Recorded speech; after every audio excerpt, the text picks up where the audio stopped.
Bueno, el libro fue haciéndose en distintas etapas. Yo siempre estoy escribiendo y cuando me enfermé y empezó todo el tratamiento, en la medida de lo posible, porque había épocas en que no había manera, seguía escribiendo, iba anotando cosas, no con idea de publicar nada, con idea de ir teniendo yo presente lo que estaba viviendo. Cuando se lo di a un médico, al oncólogo que después escribió el prólogo, a él le encantó y le pareció que había que publicarlo, y entonces ahí dije, bueno, vamos a ver, y ya me puse a hacerlo de otra manera, lo empecé a compartir con algunas personas, les fue pareciendo interesante, les gustó, y bueno, se fue haciendo como se hacen los libros, que uno empieza y después no sabe muy bien qué es lo que va a salir. Salió naturalmente de lo que yo estaba viviendo y reflexionando mientras lo vivía, ¿no? El libro es muy testimonial, es muy lo que a mí me pasó. Y lo que viví fue que en medio de todo lo que estaba pasando en la quimioterapia, en las internaciones, en las operaciones y en cosas a veces bastante complicadas, yo mismo me iba sorprendiendo de la confianza que tenía. Yo mismo me iba sorprendiendo de la fe con la que estaba viviendo todo eso y la tranquilidad con la que lo estaba viviendo. Fue toda una experiencia de fe, por eso cuando me puse a ponerle un nombre a esto, me salió quimio y fe, porque fueron las dos cosas que más viví en ese tiempo, de una fe que no consistía en tener mucha fe y entonces me voy a curar. A mí la fe me servía para terminar cada día, no para curarme ni no curarme, porque la verdad que en determinados momentos uno no es que pierda la esperanza la tiene siempre. También me daba cuenta que la situación era muy complicada y que no era cuestión de andar pidiendo milagros, por decir así, sino pidiendo la capacidad de vivir eso que estaba viviendo. Hace un tiempo leí en un libro un comentario sobre ese pasaje del Evangelio en el que Jesús dice: si tuvieran la fe de un tamaño de la semilla de mostaza, moverían una montaña.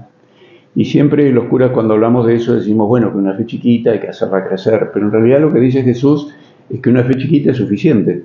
Y yo lo que experimenté en la enfermedad, que con mi fe chiquita era suficiente, que con la fe que yo tengo, que no es ni más ni menos que la de cualquiera, uno como cura muchísimas veces se encuentra con gente que tiene mucho más fe que uno, con mi fe, así como es, pude vivir todo eso. Encontré la manera de escribirlo y de compartirlo. La clave de la oración en ese tiempo es que fui rezando cada vez menos, en el sentido de que cada vez con menos palabras. Era una oración muy silenciosa y que dependía mucho de cada circunstancia. Me enseñó a rezar de una manera nueva y más linda, con pocas palabras y con la fe que tengo.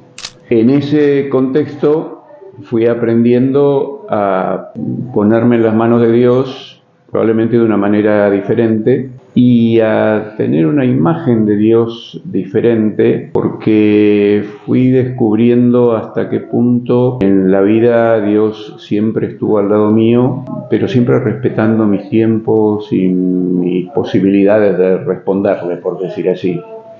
Y que nunca había dejado de estar al lado mío y yo lo sentía en ese tiempo en donde estaba pasándola mal, porque la verdad que la pasaba muy mal. Y esa proximidad y esa simplificación, por decir así, de mi oración durante el tiempo de la enfermedad, me modificó mi manera de rezar de ahí en adelante, mi manera de comunicarme con Dios desde entonces, y también mi manera de predicar y también mi manera de escribir. Lo que escribí ahora no es lo que hubiera escrito hace unos años, no lo hubiera escrito de la misma manera. Se modificaron muchas cosas muy, muy profundas. El tema de la espiritualidad en el libro es muy importante porque es muy importante en mi vida y creo que es uno de los temas más importantes en este momento de la vida de la Iglesia y de la vida de la fe. Vivimos un tiempo en el que la espiritualidad o las espiritualidades se han independizado, por decir así, de la Iglesia o de las iglesias. Hay una cantidad de espiritualidad laica, hay una cantidad de espiritualidad de distintos formatos, desde Oriente hasta todo tipo. Uno va a una librería y se encuentra con un montón de libros que antes no existían. Hay una búsqueda espiritual enorme y curiosamente la gente busca lo espiritual no en la iglesia. Es muy impresionante que se esté dando simultáneamente el fenómeno de una enorme búsqueda espiritual con un enorme vaciamiento de las iglesias. No encontramos la manera de expresar la espiritualidad en última instancia del Evangelio que hemos anunciado y vivido siempre los cristianos. Entonces, para mí el tema de la espiritualidad es muy importante y hay un par de capítulos en el libro en donde me fijo mucho en eso, porque si no redescubrimos nuestra espiritualidad, y redescubrir no es volver a las antiguas formas de antes y a esas cosas medio que no sirven, no.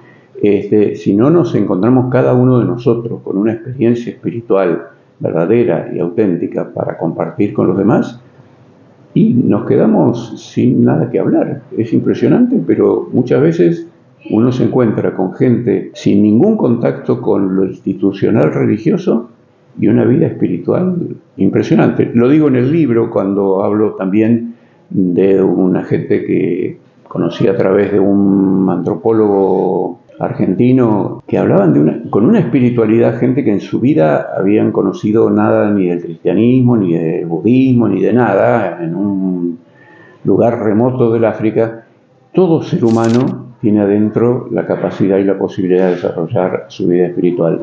Y nosotros, como cristianos, tenemos que encontrar la manera de que toda la riqueza que tenemos la podamos presentar no desde la exigencia, desde la moral, desde cosas complicadas, sino como una buena noticia, como algo muy lindo que todos podemos desarrollar. Cuando la vida cristiana se vacía de espiritualidad, se convierte en una cantidad de ritos que están vacíos. Entonces nos encontramos con algo que es muy común, una cantidad de gente que participa de las celebraciones o que te convoca como cura para determinados momentos, que está muriendo alguien, o que se está casando alguien, o que pasa algo, pero eso no está conectado con la vida de todos los días y con los problemas reales que tienen las personas. Entonces, cuando vaciamos de vida espiritual y de experiencia espiritual y nos desconectamos de la vida, entonces todo se convierte en un decorado, en una cosa esto pasa también mucho con la política.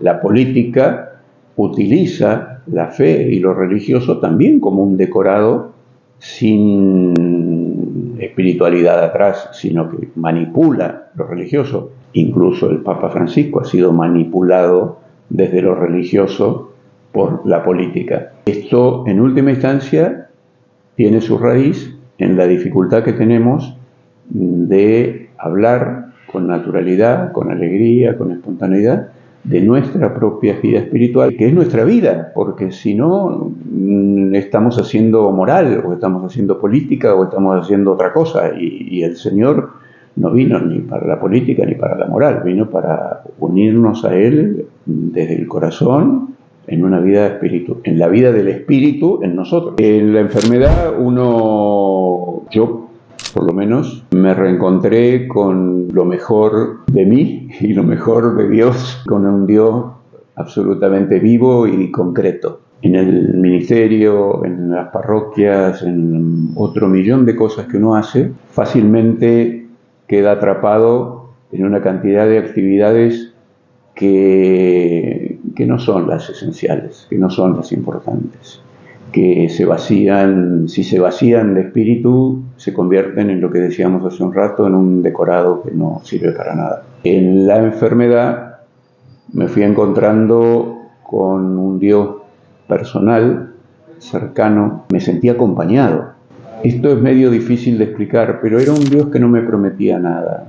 No me prometía, no te preocupes que mañana vas a estar bien o te vas a curar. Yo sentía que me acompañaba en el día a día y para mí era más importante esa compañía que me dijeran que me iba a curar cuando en algún momento no tenía ninguna expectativa de curarme. Un Dios que no me hizo ningún verso, no me acompañó con palabras lindas y con frases vacías. Me acompañó, estaba. Y yo iba sintiendo esa proximidad.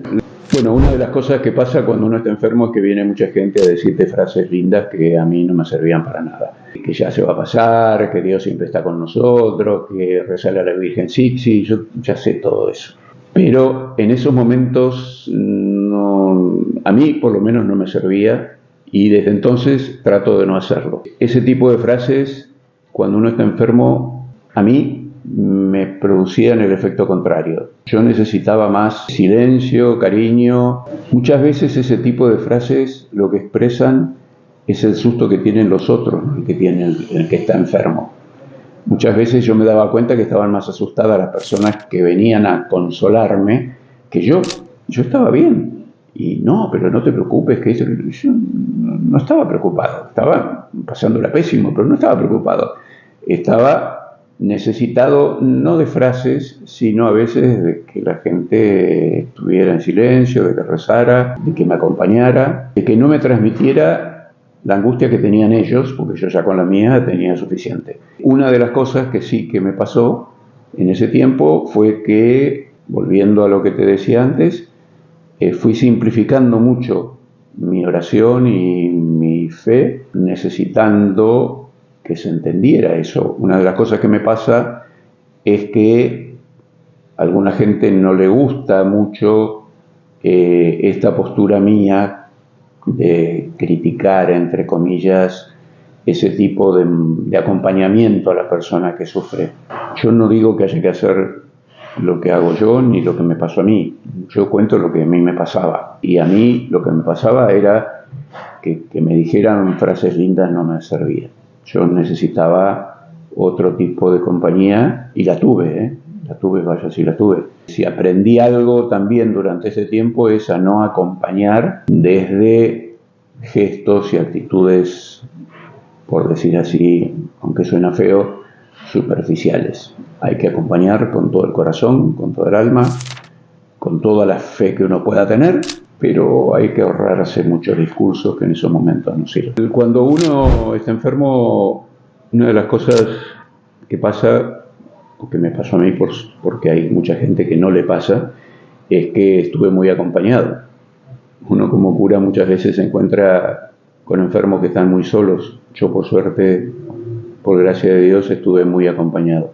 La compañía de la gente que a uno lo quiere es fundamental. En ese acompañamiento es muy importante que vaya descubriendo, por decir así, la presencia de Dios en toda esa gente, que hace que uno no esté solamente dependiendo, por decir así, de su propia fe solamente, sino que se siente acompañado por la fe de mucha gente. Desde allí uno se siente parte también de una comunidad o de varias comunidades, de la Iglesia en última instancia, de una manera diferente, mucho más profunda, que va mucho más allá de lo institucional, que va mucho más allá de lo organizativo de la Iglesia, que tiene que ver con la vida más profunda que compartimos en la Iglesia.